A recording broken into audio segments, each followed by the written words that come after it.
As a young player who's recently earned their first contract, financial education is going to be very important to you.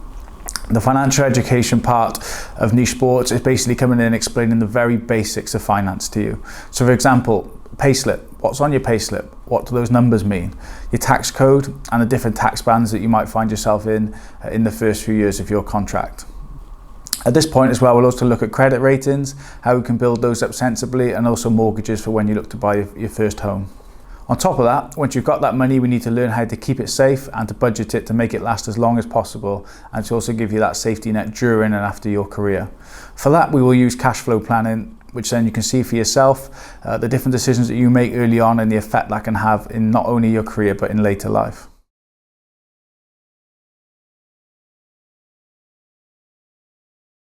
You've now got a few years of earnings under your belt. You probably signed your second contract and you find that your earnings have now started to increase and you find yourself with some disposable income in your pocket. So what we need to do when you've now got this disposable income is make it work harder for you, but also at the same time minimizing the risk as much as we can.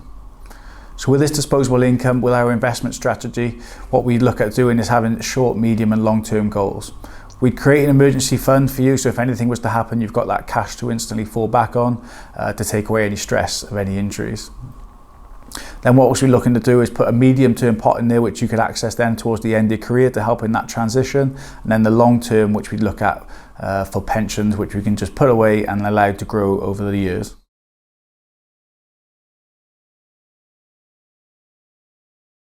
So we're now at stage 3, which is the peak of your career and also the peak of your earnings. So what we need to do now is look at the disposable income similar to stage 2, but also have an eye on the future to life beyond sport. Protection becomes an even more important part now during stage 3 because with your income is also increasing, naturally your outgoings also increase too.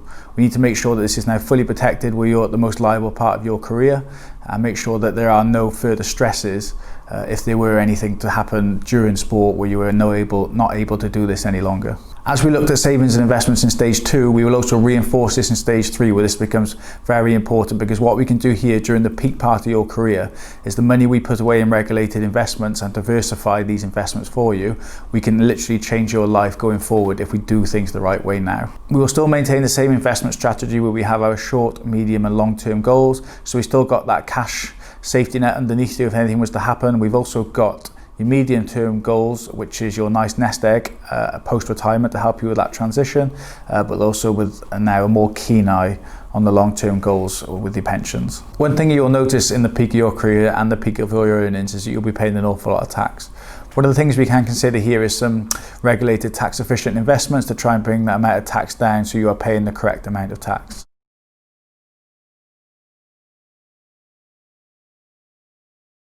Your career in professional sport may now be coming to an end, but the service we provide you is now more important than ever. All the work that we have done in the past few years now starts to reap its rewards. What we will look at doing is the transition now to life after sport. We need to make sure that that's a smooth transition, and the money we put aside helps now maintain your lifestyle that you've got used to during those years that you were playing professional sport into future life beyond sport. Because what you don't want to do is, when giving up a sporting career, is giving up all the luxuries and the niceties that you also gained and rewarded yourself during that time. Your protection needs will change during this point because you're not putting your body on the line anymore, but they will not disappear. And we need to make sure that we transition those protection policies to interline with what you're doing post-sport. So now that's one retirement out of the way, we need to make sure we plan for your second retirement. This is a bit of a longer stretch now between this retirement and your next one, so we need to plan longer term and make sure that all the policies we put in place during your sporting career are then adapted into your civilian life.